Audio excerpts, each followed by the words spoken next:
ধেয়ে আসছে ঘূর্ণিঝড় রেমাল। এক পা ডান দিকেও না, এক পা বাঁ দিকেও না। ঘূর্ণিঝড় আমফানের মতো সোজা শহর কলকাতার ওপর দিয়েই যেতে চলেছে বলে জানা যাচ্ছে। হ্যাঁ, একেবারে ঠিকই শুনছেন। ঘূর্ণিঝড়ের প্রভাবে ঘন্টায় 100 থেকে 110 কিলোমিটার বেগে ঝোড়ো হাওয়া বইতে পারে। আর এই হাওয়ার দাপট দক্ষিণবঙ্গের দুই জেলায় বেশি করে পড়বে, দক্ষিণ 24 পরগনা এবং উত্তর 24 পরগনা। কিন্তু বর্তমানে এই ঘূর্ণিঝড় কোথায় অবস্থান করছে জানেন? আপনাদের জানাবো বর্তমানে এই ঘূর্ণিঝড়ের অবস্থান ঠিক কোথায়। আপনাদেরকে ম্যাপের মাধ্যমে জানাবো। ম্যাপ ধরে যদি এগোনো যায়, অর্থাৎ শনিবার 7টা নাগাদ, সন্ধ্যে 7টা নাগাদ হলদিবাড়ির কাছে এই ঘূর্ণিঝড়ের অবস্থান রয়েছে। হলদিবাড়িতে ইতিমধ্যেই সেখানে কিন্তু হাওয়া চলা শুরু হয়ে গিয়েছে। এই মুহূর্তে বঙ্গোপসাগরে সার্কুলেশন চলছে, ধীরে ধীরে তা আরও গভীর নিম্নচাপে পরিণত হবে।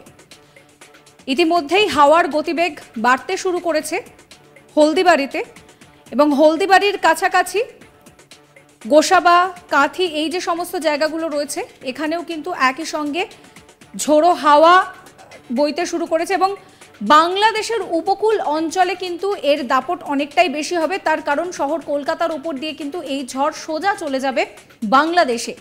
এবং তারপর যদি আমরা 26 তারিখে নজর রাখি, 26 তারিখে কিন্তু ভোর 5টার সময় এই নিম্নচাপ ঘূর্ণিঝড়ের রূপ নেবে এবং রূপ নিয়ে কিন্তু কলকাতায় প্রবেশ করবে। এবং তারপর 7টার সময়, সন্ধ্যে 7টার সময় এটি কিন্তু আরও বেশি শক্তি বাড়াবে এবং শক্তি বাড়িয়ে কিন্তু মূলত গঙ্গাসাগর এবং বাংলাদেশের যে উপকূলবর্তী এলাকাগুলো রয়েছে সেখানে কিন্তু বেশি পরিমাণে প্রভাব ফেলবে। এবার আপনাদের যে প্রশ্নটা, যে ল্যান্ডফল কখন হবে, আনুমানিক সন্ধ্যে 7টা থেকে রাত 9টা, রবিবার সন্ধ্যে 7টা থেকে রাত 9টার মধ্যে ল্যান্ডফল হওয়ার সম্ভাবনা রয়েছে। আর এই ল্যান্ডফল কিন্তু মূলত হলদিবাড়িতেই হবে। এর যা প্রভাব, সেই প্রভাব কিন্তু বাংলাদেশের শ্যামনগর এবং আমাদের এখানে যদি বলি তাহলে হিঙ্গলগঞ্জ, টাকি, বসিরহাট, বাদুড়িয়া, এই সমস্ত জায়গায় কিন্তু এর প্রভাব পড়বে। এছাড়াও কালিয়াগঞ্জ, বনগাঁ, রানাঘাট, চাকদা, বগুলা, আলমডাঙ্গা, পাবনা, এই সমস্ত জায়গাতেও কিন্তু ব্যাপক ঝড় বৃষ্টির সম্ভাবনা রয়েছে। আমরা দেখেছিলাম যে আমফানের ক্ষেত্রেও ব্যাপক ঝড় বৃষ্টি হয়েছিল, সুন্দরবন একেবারে তছনছ হয়ে গিয়েছিল। সেক্ষেত্রে আবারও একেবারে ভোটের কিছুদিন আগেই, একদম শেষ দফার ভোট, সেই ভোটের কিছুদিন আগে এই রেমাল কিন্তু দাপট দেখাবে এবং যে আশঙ্কা করা হচ্ছে যে সুন্দরবনের বিস্তীর্ণ এলাকায় ব্যাপকভাবে প্রভাব পড়বে। বাংলাদেশের উপকূলবর্তী যে জায়গা রয়েছে সেই জায়গাগুলোতে কিন্তু ব্যাপকভাবে প্রভাব পড়তে চলেছে। এবং একই সঙ্গে মৎস্যজীবীদের সমুদ্রে যেতে নিষেধ করা হয়েছে, যেহেতু সমুদ্র উত্তাল থাকবে। সেই সমুদ্র উত্তাল থাকার কারণে মৎস্যজীবীদের কিন্তু সেখানে যেতে বারণ করা হয়েছে। এবং যেটা জানা যাচ্ছে যে ল্যান্ডফল মূলত হবে হলদিবাড়ি, সেই হলদিবাড়িতে এবং হলদিবাড়ির আশেপাশের যে সমস্ত জায়গা রয়েছে সেই সমস্ত জায়গায় কিন্তু ব্যাপক প্রভাব পড়বে। রবিবার সকাল থেকেই গঙ্গাসাগরের ওপরে প্রভাব পড়বে, সুন্দরবন, বনগাঁ, এই সমস্ত দিকে কিন্তু ব্যাপক প্রভাব পড়বে। পাশাপাশি কালিয়াগঞ্জ, সেখানেও কিন্তু প্রভাব পড়বে। কালিয়াগঞ্জ, আলমডাঙ্গা, পাবনা, শিবগঞ্জ, অর্থাৎ বাংলাদেশের এই সমস্ত যে জায়গা রয়েছে সেখানেও কিন্তু ব্যাপক বৃষ্টি হবে এবং একই সঙ্গে ব্যাপক ঝড়ের প্রভাব পড়বে, সেটাও কিন্তু জানা যাচ্ছে।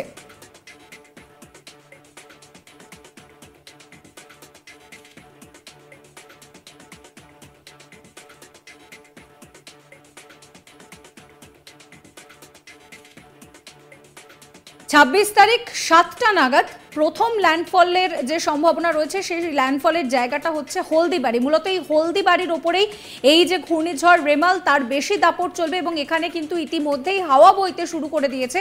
একই সঙ্গে সেখানে ব্যাপক বৃষ্টি হবে। ঘন্টায় কিন্তু হাওয়ার পরিমাণ, হাওয়ার যে গতিবেগ, তা কিন্তু বাড়বে বলেই জানাচ্ছে হাওয়া অফিস।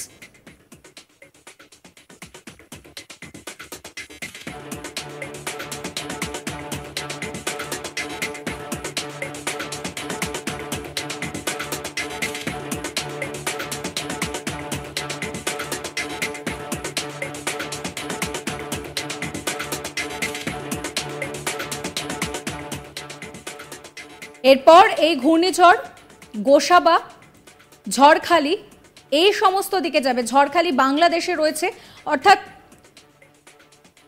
শ্যামনগর, বাংলাদেশের শ্যামনগর, ঝাড়খলি, গোসাবা এই সমস্ত জায়গায় কিন্তু এবার ধীরে ধীরে এই যে ঝড়ের গতিবেগ, সেই গতিবেগ বাড়বে এবং ব্যাপকভাবে সেখানে বৃষ্টি হবে। আমরা এর আগেও দেখেছি আমফানের ক্ষেত্রেও এই সমস্ত জায়গা কিন্তু ক্ষতিগ্রস্ত হয়েছে। বাংলাদেশের কালীগঞ্জ, সেখানেও কিন্তু একইভাবে এই ঘূর্ণিঝড় ব্যাপক প্রভাব সৃষ্টি করবে।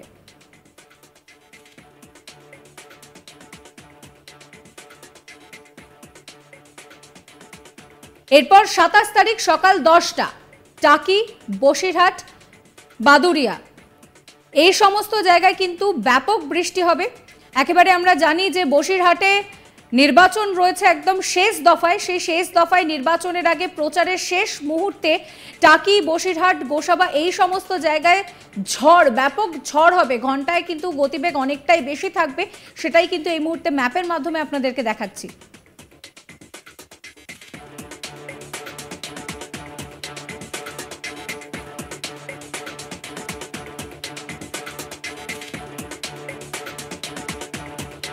এরপর বারাসাত, চাকদা, হরিণঘাটা এই সমস্ত জায়গায় ঝড় বৃষ্টির পরিমাণ বাড়বে। রানাঘাট, কাঁচরাপাড়া এই সমস্ত জায়গাতেও কিন্তু ঝড় বৃষ্টির পরিমাণ একই সঙ্গে বাড়বে। রানাঘাট, সেখানেও কিন্তু ঝড় বৃষ্টি হবে। কাঁচরাপাড়া, রানাঘাট, চাকদা এই সমস্ত জায়গায় বৃষ্টির পরিমাণ বাড়বে, ঝড়ের পরিমাণ বাড়বে। বসিরহাটেও কিন্তু একই সঙ্গে ঝড় বৃষ্টির দাপট চলবে।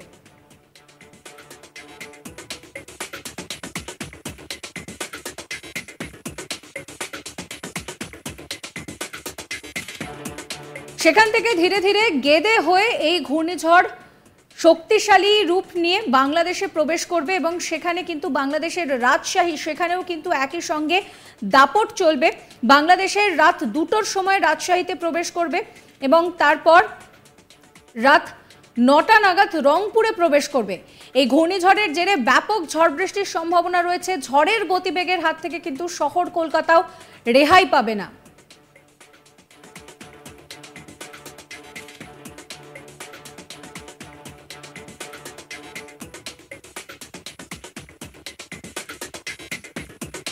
শহর কলকাতাও এই রেমালের হাত থেকে রক্ষা পাবে না, তার কারণ শহর কলকাতার ওপর দিয়ে কিন্তু সোজা চলে যাবে বাংলাদেশে এবং তার জেরেই ব্যাপক ঝড় বৃষ্টির যে পূর্বাভাস, সেই পূর্বাভাস জারি করা হয়েছে।